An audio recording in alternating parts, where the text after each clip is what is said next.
অনেক সময় এমন হয় যে কোনো সবজি খেতে ইচ্ছা করছে না ভাত দিয়ে, বা রুটি তৈরি করে ফেলেছি, সবজি তৈরি করার সময় নেই। তখন এই ধরনের একটা রেসিপি যদি আপনার ঘরে রেডি থাকে, আপনার কোনো টেনশন নেই, ভাত দিয়ে খেয়ে ফেলুন, চাই রুটি দিয়ে খেয়ে ফেলুন। তো আজকের রেসিপি ভীষণ সিম্পল কিন্তু ভীষণ উপকারী এবং টেস্টি রেসিপি। তো চলুন, ভিডিও শুরু করার আগে একটা ছোট্ট অনুরোধ করব, যদি ভিডিও ভালো লাগে ভিডিওকে লাইক করবেন, শেয়ার করবেন এবং চ্যানেলে নতুন হলে চ্যানেলটাকে সাবস্ক্রাইব করে আমার সাথে থাকবেন এরকম সিম্পল টেস্টি রেসিপির জন্য। আমি শাশ্বতী আপনাদের সবাইকে ওয়েলকাম করছি আমার চ্যানেল কুকিং উইথ এসআরজি বেঙ্গলিতে। তো আজকের রেসিপি হচ্ছে পেঁয়াজ দিয়ে। তো আজকের রেসিপি হচ্ছে পেঁয়াজ, মশলা পেঁয়াজ বা পেঁয়াজের আচার বলতে পারেন, যার জন্য আমি পেঁয়াজগুলোকে একদম উপর নিচ কেটে ছিলকা ছিলে ভালো করে ধুয়ে একটু হাওয়াতে শুকিয়ে নিয়েছি, মানে নর্মালি হাওয়াতে রেখে দিয়েছিলাম। আর ওপর নিচটা একটুখানি ভালো করে শুকনো ন্যাকড়া দিয়ে মুছে নিলাম। এবার কি করব, এবার পেঁয়াজগুলোকে সুন্দর ঝিরি করে কেটে নেব, মানে একটু পাতলা করে স্লাইস করে নেব। দেখতেই পাচ্ছেন মোটামুটি পাতলা করে কেটে নিতে হবে। হ্যাঁ, খুব বেশি পাতলা করার অবশ্যই দরকার নেই, তার জন্য টেনশনের কিছু নেই, তবে চেষ্টা করবেন একটু পাতলা করে কাটার। আর কেটে নেওয়ার পর কি করব, এই স্লাইসগুলোকে এইভাবে হাত দিয়ে জাস্ট ছাড়িয়ে নেব। এটা করলে কি হবে, আজকের যে রেসিপিটা বানাবো, যে পেঁয়াজের আচার, তার সেই মানে আমাদের রেসিপিটা খুব ভালোভাবে মানে উঠে আসবে, খুব ভালো হবে খেতে। তারপর বাকি পেঁয়াজগুলো এইভাবে স্লাইস করে কেটে নেব।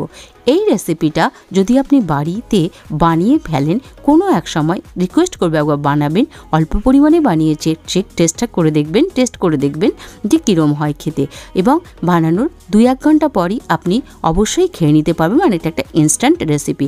আর যদি আপনি এটাকে মনে করেন অনেক দিন সেভ করে রাখবো, সেটাও আপনি আরামসে করে রাখবেন, এবং কিভাবে করে রাখবেন সেটাও আমি দেখিয়ে দেবো। এবং ফ্রিজে রেখে এটা 2 থেকে 2.5 মাস আরামসে আপনি খেতে পারেন, যেটা আপনার অসময়ে ভীষণভাবে স্বাদ দেবে। তো চলুন, কথা বলতে পেঁয়াজগুলোকে কেটে দিলাম এবং কেটে এর পুরো লাচ্ছাগুলোকে মানে স্লাইসগুলোকে খুলে নিলাম।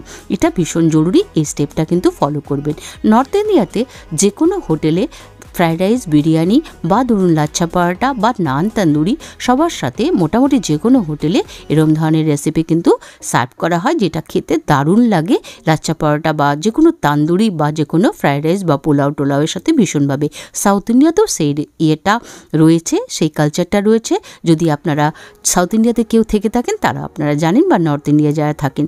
তো চলুন, এইভাবে এই কথা বলতে সমস্ত যে পেঁয়াজগুলো আমি লাচ্ছাগুলো ছাড়িয়ে নিলাম, মানে স্লাইসগুলোকে দিয়ে একটা কাঁচের বোল নিলাম। চেষ্টা করবেন একটা কাঁচের বোল নেওয়ার, কেননা এটা একটা পেঁয়াজ আচার টাইপের তৈরি হবে, তাই চেষ্টা করবেন একটা কাঁচের বোল নেওয়ার। তো আমি একটা ছোট্ট কাঁচের বোল নিয়েছি, তাতে আমি পেঁয়াজগুলোকে এক জায়গায় করে নিলাম। হয়ে গেছে, এবার যাব আমরা নেক্সট স্টেপে কিছু না, বাড়িতে থাকা সিম্পল কতগুলো মশলা চাই আমার। তার মধ্যে হচ্ছে হলুদ, আর এটা হচ্ছে কাশ্মীরি রেড চিলি পাউডার, যেটা একটু বেশি করে দেব। আপনি চাইলে ঝালের জন্য নর্মাল রেড চিলি পাউডার দিতে পারেন। তো আমি এখানে কালারের জন্য রেড চিলি পাউডারটা মানে কাশ্মীরি রেড চিলি পাউডার শুধু ইউজ করলাম, সেটা কিন্তু মাস্ট। আর দিয়ে দিলাম নর্মাল নুন, আর দিয়ে দিচ্ছে এটা বিট নুনটা একটু বেশি করে দেবেন, দারুণ লাগবে। আপনারা সবাই জানেন আচার টাইপের জিনিসে বিট নুন খুব ভালো লাগে। আর এটা দিলাম চাট মশলাটাও অবশ্যই দেওয়ার চেষ্টা করবেন, দারুণ একটা সুন্দর টেস্ট আসে। আপনারা সবাই জানেন আচার টাইপের জিনিসে চাট মশলা, বিট নুন কীরকম ভালো লাগে। এবার কি করব, যে মশলাগুলো দিলাম, গুঁড়া মশলাগুলো সবগুলো সুন্দর করে ম্যারিনেট টাইপের করে নেব, মানে পুরো পেঁয়াজে যাতে আসে সেটা করে নিলাম। আর দিয়ে দিলাম লেবু চিপে, লেবুটা যদি একটু বেশি দিতে চান সেটাও দিতে পারেন, দারুণ লাগবে খেতে, খুব ভালো লাগবে। বাই চান্স যদি আপনার ঘরে বানানোর সময় লেবু না থাকে, কি করবেন, তাহলে দিয়ে দেবেন আমচুর পাউডার, দারুণ লাগবে খেতে সেটা। বা যদি চান আপনি যে আমচুর পাউডারও দেবো আর লেবুও দেবো, সেটা সমান অল্প একটু বুঝে সুঝে দিয়ে দেবেন, খুব বেশি দেবেন না, তাহলে ভীষণ বেশি দিয়ে দিলে যে কোনো জিনিসই একটা অন্যরকম হয়ে যায়। একটা সমানতা বজায় করে দিয়ে দেবেন। সুন্দর করে সব মশলা, লেবু সুন্দর করে 2-2.5 মিনিট ধরে মাখিয়ে নিলাম। মাখিয়ে নিয়ে এবার এটাকে একটু রেখে দেবো। যাব নেক্সট স্টেপে। তো নেক্সট স্টেপে যাওয়ার সময় কি করব, গ্যাসের কাছে যেতে হবে। চলুন গ্যাসের কাছে যাই। গ্যাসের কাছে গিয়ে গ্যাসটা জ্বালিয়ে নেব। আর এরম একটা আমি নিয়ে নিয়েছি একটা তারকা প্যান। তো আপনি তারকা প্যান যে নেই বাড়িতে এরম টেনশনের কিছু নেই, তারকা প্যানের জায়গায় যে কোনো ছোটো কড়াই বা বড় কড়াই কিছুই হোক আপনি ইউজ করতে পারেন। তা আমার কাছে এটা ছিল, আমার ইজি মনে হলো, আমি এটা করেছি। আর একটু বেশি করে তেল দিয়ে দিলাম। তো আপনার যদি বেশি করে তৈরি করেন তার একটু বেশি তেল অবশ্যই দিতে হবে। আর এই মুহূর্তে আমি একটু কম তেল দিয়েছি, আপনারা এরম কোয়ান্টিটিতে করলে আর একটু বেশি তেল দিলে আরও ভালো লাগবে খেতে। এটা আমি আমার নিজের অভিজ্ঞতা থেকে বলছি। আর হয়ে গেল, তেলটা ভীষণ ভালো করে কিন্তু গরম করতে হবে, স্টেপটা ফলো করবেন। এবার আঁচটা কমিয়ে দিয়ে দিলাম কালো জিরে একটু বেশি করে, আর দিয়ে দেবো একটুখানি সর্ষে বেশি করে, মানে মোটামুটি যেটুকুটা কোয়ান্টিটি আছে সেই মতো, মানে আমি এখানে 1 টিস্পুন করে দিয়ে দিলাম। এবার কিন্তু গ্যাসটা বন্ধ করে দেব। গ্যাসটা বন্ধ করে দিয়ে দিলাম একটুখানি হিং। তো হিংটাও একটু পরিমাণ বুঝে দেবেন, আপনি আপনার যে পেঁয়াজটা থাকবে সেই কোয়ান্টিটি অনুযায়ী। ভীষণ ভালো লাগে গন্ধটা, দেবেন কিন্তু হিংটা দিয়ে। এটাকে রেডি করে নিলাম, দিয়ে একটুখানি কয়েক সেকেন্ড থেমে আমি আমার যে পেঁয়াজটা ম্যারিনেট করে রেখেছি তার মধ্যে দিয়ে দিলাম। এবার কিন্তু কি করতে হবে, পুরো এই মশলাটাকে তারকাটাকে আমাকে ম্যারিনেট করে নিতে হবে পুরো পেঁয়াজে। কিন্তু খবরদার ভুলো কিন্তু হাত দেবেন না, কেন কি তেলটা গরম। এটা তো আপনারা সবাই জানে, যারা নতুন রাঁধুনি তাদের জন্য বলে দিলাম, স্পুন দিয়ে কাজটা করবেন।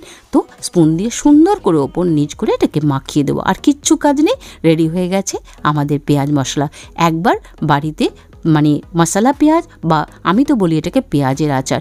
আর এই যে বললাম, আপনি যদি ফ্রিজে রাখতে চান, সেলফ লাইফ বাড়াতে চান, মানে ফ্রিজে রাখলে অবশ্যই এটা সেলফ লাইফ বাড়াতে হবে, যাতে এটা সুন্দর থাকে, ভালো থাকে, টেস্টি থাকে। তার জন্য এরম হোয়াইট ভিনেগার, মানে যেটা আমরা ইউজ করি চাইনিজ ফুডে, সেই হোয়াইট ভিনেগার দিয়ে দেবেন 1 থেকে 1.5 চামচ। হয়ে গেল, আপনি নিশ্চিন্ত এরম করে মাখিয়ে নিন এবং কিছুক্ষণ থেমে একটু ঠান্ডা করে এরম একটা শুকনো কন্টেনার নিয়ে নেবেন। চাই প্লাস্টিক নেন, চাই কাঁচ নেন, কিন্তু এটা মাথায় রাখবেন আচার তো, তাই একদম শুকনো, ড্রাই, পরিষ্কার। তো তারপর একটু ঠান্ডা করে নিয়েছি আমি, যেটা আমি দেখালাম না আপনাদেরকে, কিন্তু একটু ঠান্ডা করে নিয়ে আমি এটাকে ভরে নিচ্ছি এবং কিছুক্ষণ কিন্তু বাইরে রাখবেন। তারপর কিন্তু এটাকে ফ্রিজে তুলে দেবেন। আর যদি আপনি খেতে চান সাথে সাথে ঘন্টা 1.5 বা 2 পর আপনি আরামসে এটা ভাত দিয়ে খান, চাই রুটি দিয়ে খান, চাই পরোটা দিয়ে খান, চাই কিছু বি দিয়ে খান, আপনি খেতে পারেন, কোনো প্রবলেম নেই। তো এরম একটা রেসিপি যদি হয়ে থাকে তাহলে আমরা নিশ্চিন্ত না, সকালবেলা রুটি তৈরি করেছি কিন্তু তরকারি করতে পারিনি, এটা দিয়ে দিন, আরামসে খেয়ে নেবে সবাই। আর একটুখানি ঝালের জন্য এটা আমার অ্যাডিশন, কাঁচা লঙ্কা ছোটো ছোটো করে কেটে দিয়ে দিলাম, কারণ আমি ঝালের জন্য কিছু দিইনি। মানে আপনারা যদি লঙ্কার গুঁড়ো বেশি দিয়ে থাকেন, ঝাল লঙ্কার গুঁড়ো, তাহলে দরকার নেই। তো আমি কাঁচা লঙ্কাটা দিলাম, দিয়ে একটুখানি নাড়িয়ে চাড়িয়ে এটাকে দেখে দেবো। হয়ে গেল, কিছুক্ষণ পর এটাকে তুলে দেবো ফ্রিজে। হয়ে গেল আমাদের পেঁয়াজের আচার। তো এই পেঁয়াজের আচারটা একবার তৈরি করে অল্প কোয়ান্টিটিতে আমার রিকোয়েস্টে তৈরি করে খেয়ে দেখবেন, তারপর না হয় একটু বেশি করে বানাবেন। তো কেমন লাগলো আজকের রেসিপি অবশ্যই জানাবেন।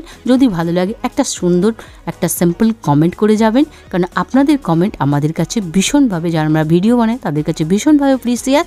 এতে আমরা আগে এগিয়ে যাওয়ার একটা এনার্জি পাই। তো অবশ্যই একটা কমেন্ট করে যাবেন। যদি ভালো লাগে অবশ্যই লাইক করবেন, শেয়ার করবেন এবং চ্যানেলকে সাবস্ক্রাইব করে আমার সাথে থাকবেন, এটুকু আশা নিয়ে আজকের রেসিপি শেষ করব। দেখা হবে আবার নেক্সট ভিডিওতে এরমই একটা সিম্পল টেস্টি রেসিপির সাথে। ততক্ষণের জন্য সবাই খুব সুস্থ থাকবেন, ভালো থাকবেন, be safe and be healthy. ততক্ষণের জন্য বাই বাই।